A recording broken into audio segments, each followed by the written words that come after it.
Good morning সবাই কেমন আছো? আশা করি ভালো আছো, সুস্থ আছো। হ্যাপি লাইফ টুম্পার ঘরেতে তোমাদের সবাইকে স্বাগত।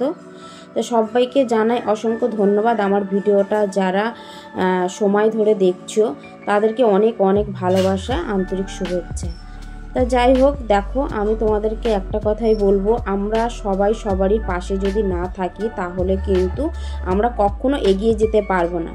তাই সবাইকে বলছি, দাদা ভাই, দিদি ভাই, ভাই বোন, আমি সবাইকে বলছি, অনুরোধ করছি, তোমরা অবশ্যই সবারই পাশে থাকো। আর এই প্ল্যাটফর্মটা এমনই একটা যে সবারই পাশে না থাকলে কেউ কখনো এগিয়ে যেতে পারবে না, তাই না? ঠিক বলেছি কি? তা দেখো, তোমরা সবাই যদি এগিয়ে থাকো বা তোমরা সবাই যদি একটু সবারই পাশে থাকো, তা তোমরা সবাই কিন্তু ভিডিওটা কেউ স্কিপ করে দেখো না। আমিও কারোর স্কিপ করে ভিডিও দেখি না। যদি আমি কারোর ভিডিও দেখি ওটা ফুল ওয়াচ করি। কমেন্ট হয়তো অল্প করি, কিন্তু আমি মনে করি কমেন্টের থেকে ফুল ওয়াচ করাটাই সবথেকে জরুরি। তা যাই হোক, তোমাদেরকে একটা কথাই বলছি, তোমরা কিন্তু সবাই ভিডিওগুলি দেখো, সবারই পাশে থেকো। পাশে থাকলেই কিন্তু সবারই এগিয়ে যাব। আর একটু শেয়ার করে দিও অবশ্যই। তোমাদের ভিডিওগুলো আমি যার ভিডিও দেখি তার ভিডিও কিন্তু আমি শেয়ার করে দিই। কেন বলো তো? আমার খুব ভালো লাগে। আমি যখন এখানে এসেছি আমি কিন্তু কাউকে চিনতাম না, এখন এখানে এসে কিন্তু সবাইকে চিনেছি, সবার কাছে অনেক ভালোবাসা পাচ্ছি, আদর পাচ্ছি।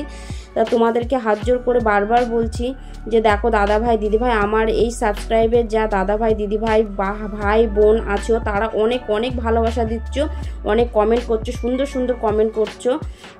তাদেরকে বলছি অসংখ্য ধন্যবাদ আমার এই ভিডিওগুলি দেখার জন্য। আর আমি সবার ভিডিও দেখি, সবার পাশে আমিও আছি।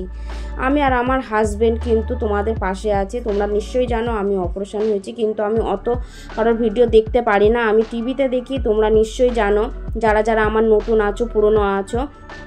আমার পুরনোদেরকে কিছু বলতে হবে না, নতুনদেরকে আমি শুধু একটা কথাই বলবো, দেখো দিদি ভাই, দাদা ভাই, তোমরা অবশ্যই আমার ভিডিওগুলি দেখো, ভালো লাগলে আমার পাশে থেকো আর আমার ভিডিওগুলি একটু শেয়ার করে দিও। আর এই যে তোমাদেরকে বলছি, সবাই কিন্তু এখানে এসছি সবাই একটা চাহিদার জন্য, তাই না? যে আমার ভিডিওগুলি সবাই দেখবে, ভালোবাসবে। তা সবাই একটু ভিডিওটা দেখার পরে পাশে থেকো। চলে আসলাম তোমাদের সামনে নতুন একটা ভিডিও নিয়ে, নতুন একটা দিনের সাথে।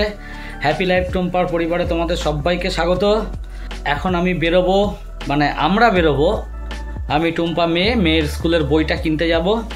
তা বইটা কিনে নিয়ে আসি, তারপরে তোমাদের সঙ্গে এসে কথা বলছি। বই কিনতে যাব, ব্যাংকে যাব, হ্যাঁ, অনেক কটা কাজ আছে, একেবারে মিটিয়ে তারপরে বাড়ি আসবো। তোমরা দেখতে থাকো আর আমাদের পাশে যেভাবে রয়েছে সেইভাবে থেকে যেও। ভালো লাগছে, তোমরা অনেক সাপোর্ট করছো, এটা সত্যিই খুব ভালো লাগছে। চলো দেখতে থাকো। আর তোমাদের মূল্যবান সময় দিয়ে আমাদের ভিডিওটা দেখার জন্য অনেক ধন্যবাদ আমাদের পুরো পরিবারের তরফ থেকে, হ্যাপি লাইফ টুম্পার তরফ থেকে। দেখো চলে এসেছি। মেয়ে যেহেতু 9 থেকে ট্রেনে উঠেছে, এই জন্য মেয়ের বই কিনতে হবে, তাই একটু দেরি হয়ে গেল।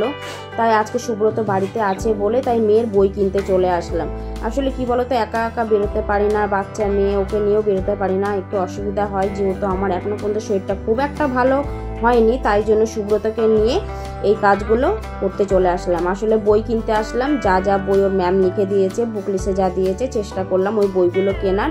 তারপরে মেয়ের একটু ড্রেস বানাতে যাব, কারণ কি বলতো, আজকেই ভাবছি সব কাজই করে নেব, কারণ মেয়ের স্কুল 2 তারিখে খুলবে। তাই জন্য ভাবলাম মেয়ের বইগুলো কিনে একেবারে মেয়ের ড্রেসটাও বানাতে দেব। আসলে তোমরা এভাবে আমার পাশে আছো, খুব ভালো লাগছে, সুন্দর কমেন্ট করছো, খুব ভালো লাগছে। আর আমার মেয়েটা দেখো, তোমরা একটু আশীর্বাদ করো যাতে মেয়েটা ভালো পড়াশোনা করতে পারে আর ও যেন মানুষের মতন মানুষ হতে পারে। অবশ্যই তোমরা একটু শুভকামনা করো, আর তোমাদের ভালোবাসা আশীর্বাদে আমার মেয়েটা অনেক বড় হতে পারবে। আর তোমাদেরকে আমার পাশে থাকার জন্য অসংখ্য ধন্যবাদ। অবশ্যই তোমাদের পাশে থাকবো। তোমরা খুব মনের মানুষ, ভালো মনের মানুষ তোমরা, কারণ তোমাদেরকে পেয়ে আমি অনেক ভালো আছি, সুখে আছি, শান্তিতে আছি, কারণ তোমাদের সাথে কথা বললে আমার খুব ভালো লাগে। আসলে দেখো আমার কেনাকাটা হয়ে গেছে, ভাবলাম একটু ব্যাংকের কাজটাও মিটিয়ে আসি। আর এই যে বাবার বইটা নিয়ে একটু ব্যাংকে চলে আসলাম, একটু বাবা কয়েকটা দরকারি কাজ ছিল সেগুলো করার জন্য। তা অনেক দিনই তোমরা এর আগের দিনও দেখেছো যে আমি ব্যাংকে এসেছিলাম। তা সব কাজই কমপ্লিট হয়ে গেছিলো, কিন্তু কোনো নোটিফিকেশন ঢুকছিল না। তারপরে ওখান থেকে চলে আসলাম দিদি ভাইয়ের বাড়িতে। আর এই দেখো দিদি ভাইয়ের বাড়িতে এসে দেখো খাওয়া দাওয়া করতে বসে পড়েছি, কারণ দিদি ভাইকে বললাম দিদি ভাই খেয়ে দিয়ে যাবো না, একটু দরকারে এসেছিলাম। তা দিদি ভাই বললো যে না একদম খেয়ে যেতেই হবে, কারণ না খেয়ে গেলে আমি রাগ করবো। আর তোমরা তো জানোই পিঙ্কি অফিসিয়াল হচ্ছে আমার দিদি ভাই, আর এই দিদি ভাইয়ের বাড়িতে আমি অবশ্যই মানে এসে যে এতটাই সাকসেস হই, মানে খুবই ভালো লাগে দিদি ভাইয়ের সাথে আমাদের, তো ওই বন্ডিংটা খুবই ভালো। তোমরা নিশ্চয়ই জানো। এই দেখো কী কী রান্না করেছে, ফুলকপি দিয়ে রুই মাছ দিয়ে আলু দিয়ে ঝোল, লাউয়ের তরকারি, বাটা মাছ ভাজা, আর হচ্ছে ধনেপাতা বাটা। দেখো বলতে বলতে ভুলেও যাচ্ছি, আসলে কি বলবো, আর আমার শরীরটা খুব একটা ভালো না, তারপরেও আমি একটু ভয়েস দিচ্ছি, যেহেতু আমার প্রচণ্ড পরিমাণে গ্যাস হয়ে গেছে, মাথা টাথা ঘুরছে, আর প্রচণ্ড বমিও করেছি। এই জন্য দেখো সুব্রতও খেতে বসে পড়েছে যেহেতু। আরে দেখো দুষ্টু মিষ্টু, এটা হচ্ছে আমাদের আর এক দিদি ভাই। আর এই দিদি ভাই যে এতটাই ভালো তোমাদেরকে বলেই বোঝাতে পারবো না, কারণ দিদি ভাইটা এতটাই মিশুকে খুব সুন্দর আমাদের সাথে মানে মিশে গেছে, আর দিদি ভাইয়ের সাথেও আমরা মিশে গেছি, কারণ আমরা মানুষকে খুব ভালোবাসি, দিদি ভাইও মানুষকে খুব ভালোবাসে, আর দুষ্টু মিষ্টু তুলনায় হয় না। ওরা এত ভালো মেয়ে, আর মেয়েকেও আমাকেও খেতে দিয়ে দিয়েছে, মেয়ে খেয়ে উঠে পড়েছে, আর আমিও খেতে বসে পড়েছি, যেহেতু সুব্রতর একটু ডিউটি আছে 4টে থেকে, তাই জন্য আমরা একটু তাড়াতাড়ি খাওয়া দাওয়া করতে বসে পড়েছি। আর তোমাদেরকে বলবো দিদি ভাইয়ের তো চ্যানেলটা তোমরা অবশ্যই জানো, পিঙ্কি অফিসিয়াল, ও খুব সুন্দর দারুণ দারুণ ভিডিও দেয়, অবশ্যই তোমরা ওকে একটুখানি পাশে রেখো, আর তোমাদের পাশে অবশ্যই ও থাকবে। আর এই দেখো দুষ্টু মিষ্টু কিন্তু আমাদের সাথে খেতে বসে পড়েছে, ওরা কিন্তু খুব ভালো মেয়ে, আর ওরা কিন্তু জোরুয়া বোন। ওদের একটা দিদি আছে, তা ওদের দিদিটা অনেক বড়, কিন্তু তারপরে এরা টুয়েন বেবি। আর আমার এই জিনিসটা যে এতটাই ভালো লাগে, টুয়েন বেবিদের দেখতেও ভালো লাগে, আর ওদের মানে দেখো পুরো একই দেখতে, তাই না, কি সুন্দর লাগছে, আর ওরা কিন্তু খুব মিষ্টি। আর এই দেখো সুব্রতবাবু, আমরা সবাই খেয়ে নিয়েছি, তারপরে বসে আছি, সুব্রতবাবু একটু ভিডিও করে নিচ্ছে, কারণ আমি কিন্তু সারাদিনে কোনো ভিডিওই করিনি, সবই সুব্রতবাবুই করেছে। আর এই যে সুব্রত না থাকলে তো জানোই আমি একদম বৃথা, আর সুব্রত ও না থাকলে সত্যিই আমি বৃথা, তো সেটা তো তোমরা জানোই, বারবার এক কথা বলতে হবে না। আর ওই যে সুব্রত হাতও দেখিয়ে দিচ্ছে, আর আমি ফাইনালি কি বলতো খাওয়া দাওয়া করে বেরিয়ে আসছি। আসলে না বেরিয়ে আসলেও হবে না, কারণ সুব্রত তো 4টে থেকে ডিউটি আছে, তোমরা তো জানোই। তারপরে আমরা রেডি হয়ে বেরিয়ে আসি, দিদিভাই বললো না না তোমরা বেরিয়ে যাও। তারপরে দেখো বাড়িতে আসার পরে আমার এই দেখো টুম্পার শরীরটা কতটা খারাপ দেখেছো, শুয়ে পড়েছে। আমি ও রাতে কিছু খাইনি, শুধু মুড়ি খেলো, মেয়েও ওই পাশে শুয়ে রয়েছে, টুম্পাও শুয়ে রয়েছে, শরীরটা প্রচণ্ডই খারাপ। এখন আমি খাওয়া দাওয়া করব, তারপরে এই যে আমার মাছকে খেতে দেওয়া হয়েছে, মাছ খেয়ে নিক, তারপরে আবার ফোয়ারাটা চালাতে হবে, তা এইগুলো সব করব, এই কাজগুলো, তারপরে আমি খাওয়া দাওয়া করব। তা চলো তোমাদেরকে দেখিয়ে দিচ্ছি আমরা কি খাওয়া দাওয়া করব। মানে টুম্পা তো খায়নি, টুম্পার খাওয়া দাওয়াটা শুধু খেয়েছে মুড়ি আর জল, মেয়ের আর আমার খাবার বাকি রয়েছে। তা চলো আসছি একটু পরে, আমরা তোমাদেরকে দেখিয়ে দিচ্ছি যে রাতের খাবার কি। চলো দেখতে থাকো, সঙ্গে থাকো।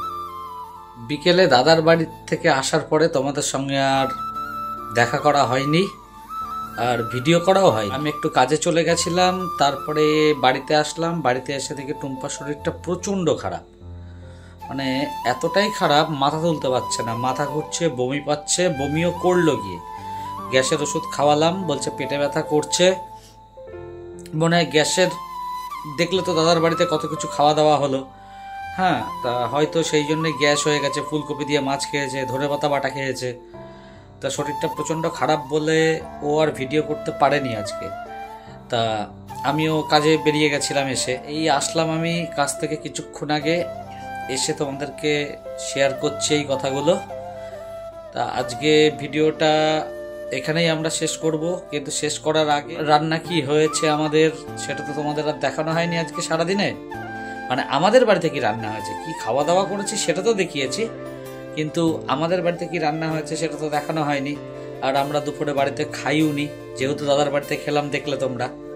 তা চলো আমি আসার সময় কি নিয়ে এসেছি মেয়ের জন্য, আর রাতে কি খাওয়া দাওয়া করব আমরা দেখিয়ে দিচ্ছি, তারপরে তোমাদেরকে গুড নাইট জানাচ্ছি, ঠিক আছে?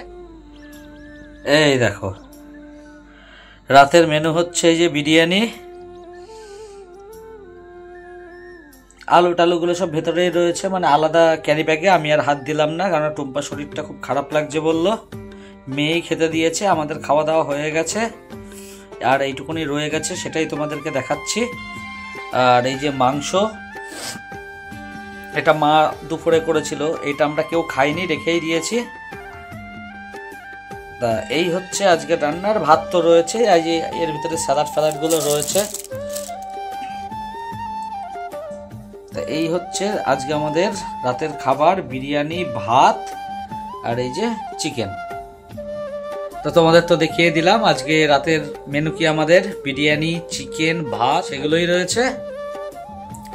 তোমাদের এত মূল্যবান সময় দিয়ে আমাদের ভিডিওটা দেখার জন্য অসংখ্য ধন্যবাদ। তোমাদের সবাইকে অনেক ভালোবাসা আমাদের হ্যাপি লাইফ টুম্পা চ্যানেলের তরফ থেকে। তোমরা সবাই এইভাবেই আমাদের পাশে থেকো, তোমরা সবাই সুস্থ থেকো, তোমরা সবাই ভালো থেকো। তো আজকের মতো আমরা ভিডিওটা এখানেই শেষ করছি। তোমাদের সঙ্গে দেখা হচ্ছে নতুন একটা দিনের সাথে, নতুন একটা সকালের সাথে। ততক্ষণ তোমরা সবাই ভালো থেকো, সুস্থ থেকো। Tata, good night.